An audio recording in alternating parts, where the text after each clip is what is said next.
Welcome back. Mitt Romney, he didn't get elected, as we know, to the White House. We remember that for 3 weeks ago. But he was invited to the Big House today, the White House that is, for a sit-down with a guy who beat him in what we thought was a nip-and-tuck race. We'll get into the numbers in a second. But according to a 5-sentence summary of the meeting released by the White House, the focus of their discussions was on America's leadership in the world and the importance of maintaining that leadership position in the future.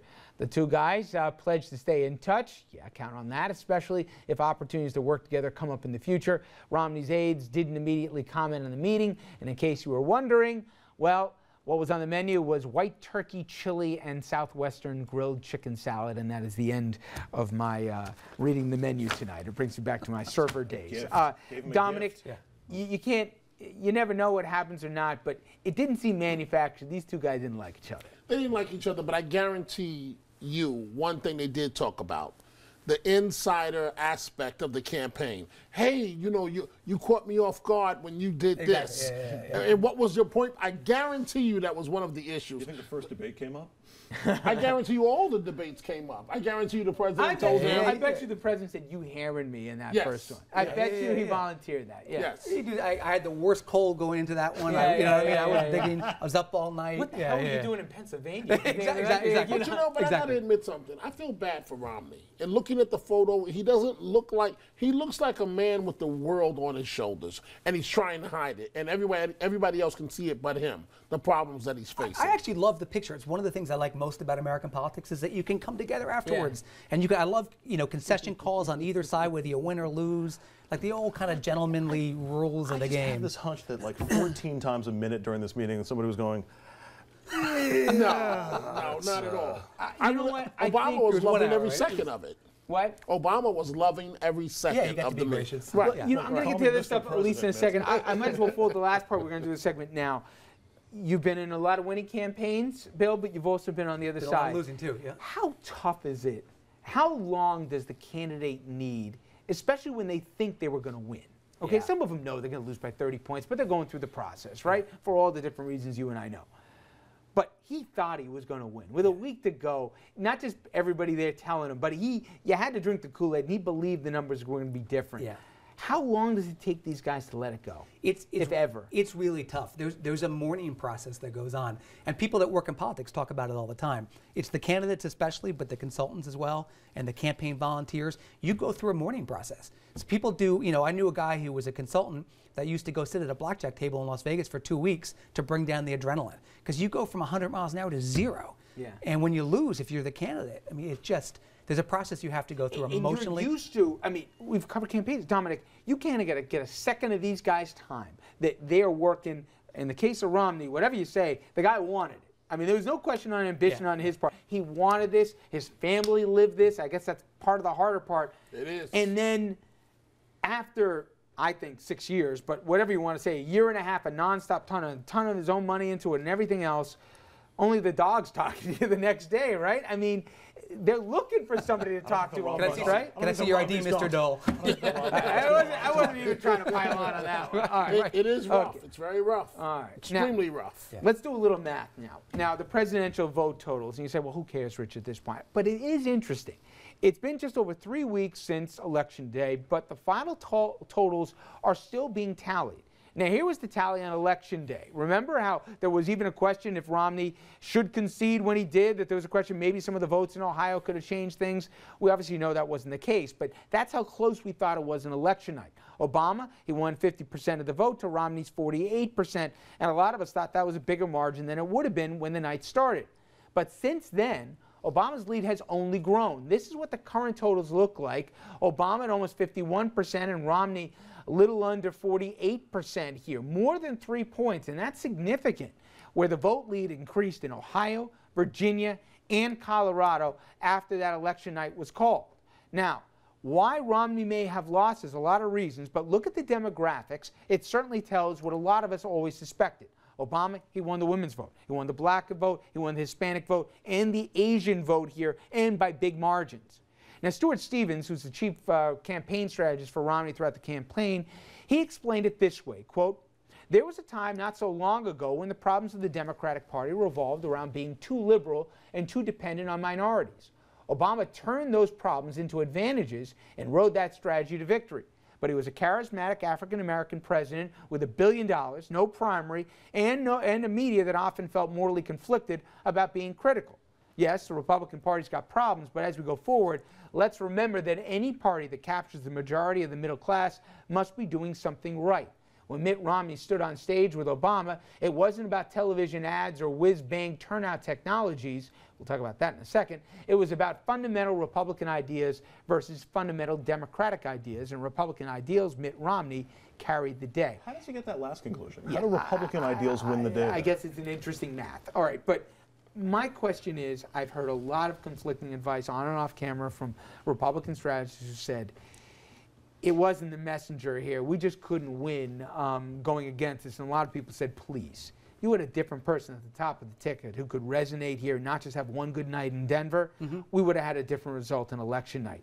Down deep, for the people who know in the Republican Party, do they think it was as much Romney as it was the message? Or do they think it was, they didn't have a good product to sell this year in terms of their recipe for recovery? I think down deep, it's the messenger.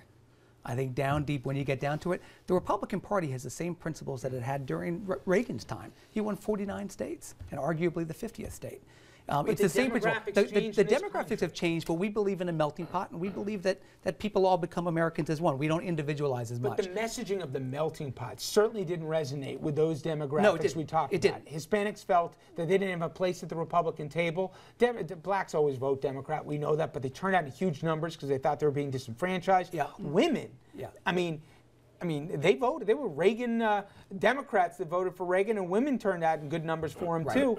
They felt left at the table, and Asians were always a population that Republicans could get, and they also felt here that this is a party for white guys. Yeah, the one thing I've learned, though, is not to panic after bad elections, because they happen. And every few cycles you say the Republicans will never win again, or the Democrats will never win again, the death of liberalism or the death of conservatism. But you always come back. You don't have to wipe the board clean. You have to make small improvements, no question. President Obama, I think that the quote you just put up was very good. President Obama did a very interesting thing. He was an African American who appealed very much to minorities, but he also appealed to white voters, to a lot of white voters. He didn't carry the day with white voters, but he had enough of them. It's a very tough person to run against. Romney just never closed the deal. And you said so many times on the show, he's missing just that. What's that thing that he didn't do? He didn't close the deal. 450,000 votes, even though it was a 3-point race, 450,000 votes in 3 states, and Romney would have won. It's actually a pretty small margin if you look state by state. 3 million plus votes before the night started. If I told you that margin, it was bigger than I thought. I don't think Romney could have closed this deal. Obama is a very special candidate. Yes. I think 100 years from now, when there are 4 new journalists sitting in these chairs, they will look back. Oh, he'll be here. He's crying. They'll look back and say, this guy was magical, he was special. Yeah. Any Democrat that can rally the demographics, the Democratic base that Obama did, Hillary Clinton, is going to win in the future. He pulled out numbers that were unspeakable. I think that's right. There is another component to this, though, that we're learning really much more about after the election, because we all thought, hey, Obama's got a problem, because 4 years ago, the youth were free labor that turned out like we'd never seen youth before. We always joked around that on college campuses, they were lucky if they even knew it was election day, let alone they're going to go vote. And these guys, coast to coast, were there forming real numbers, small donations, the whole thing. And he said, well, he's not going to have that enthusiasm. But he had a different thing, which was the tech component. It has been widely reported by now, many of you have seen, how Obama's campaign team was able to use better analytics and technology to target voters during this campaign and turn out those voters 3 weeks ago on that special Tuesday. Nate Silver of The Times wrote, since Democrats had the support of 80% to 90% of the best and brightest minds in the information technology field, it shouldn't be surprising Mr. Obama's information technology infrastructure was viewed as state-of-the-art exemplary, whereas everyone from the Republican volunteers to Silicon Valley journalists, they've criticized Romney's systems. Romney's Get Out the Vote application, Project Orca, widely viewed as having failed in a major way on Election Day, perhaps contributing to a disappointing Republican turnout. Now, you look at the numbers, it bears it out here, but I guess from in the post-mortem, you can talk about the candidate, but you also got to say the day of mass mailings and everything may have its place in local races or whatever, but things have systemically changed going forward. And the idea of what the Obama team was, for each of the 4 of us or whatever, there's 100 information points they're able to have in a database. Yeah. And it wasn't just some blanket email. They micro-target each of us to try and find our sweet spot for them that might get us to vote for them. It changed the way you guys do campaigns, right? There's no question, and the Democrats are ahead on that. There's no question about it. And a lot of it is because of young voters and young tech types. I mean, I saw tools used in this election in the last week of the election I'd never seen before. I saw in one local race, you had individual voters getting pieces of mail that said, "Hey, Richard, this is how you rank up against your neighbors in vote turnout. You're at 71%, your neighbors are at 73. You know, basically we're watching to see what you do this time." I mean, individualized to your name. It's a little scary. Amazing stuff. Everybody had their own graph and their own chart. But I mean, things like that drive vote. Isn't the implication here of this that Republicans just didn't turn out their base, or they didn't turn out their vote, that because the information 2 million systems didn't work as well, Yeah. that they weren't able to get their vote out? But I'm not so sure that's entirely true. I mean, you're talking about 4 million votes that you need to get out. You learned a lot more about people, what they cared about and what they did, and all these.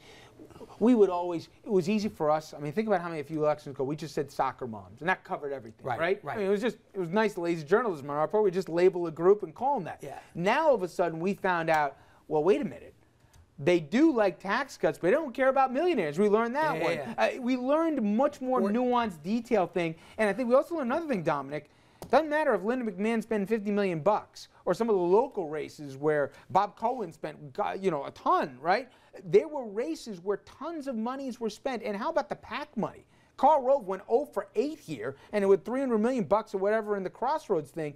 Money it's critical, but if not spent wisely, it doesn't guarantee you're going to win anymore.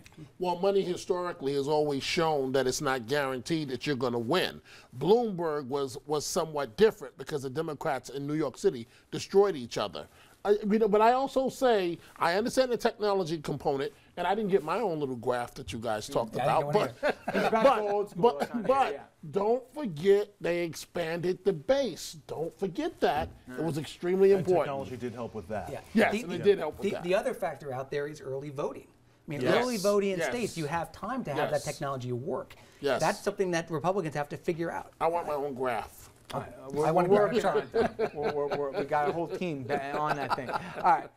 We'll get an advocates for him. Okay, thank you. Credit Ralph for that line. We're going to take a quick break. When we come back, we talk about who's going to take over the leadership of the GOP. I'm talking about this Bill O'Reilly, the good one.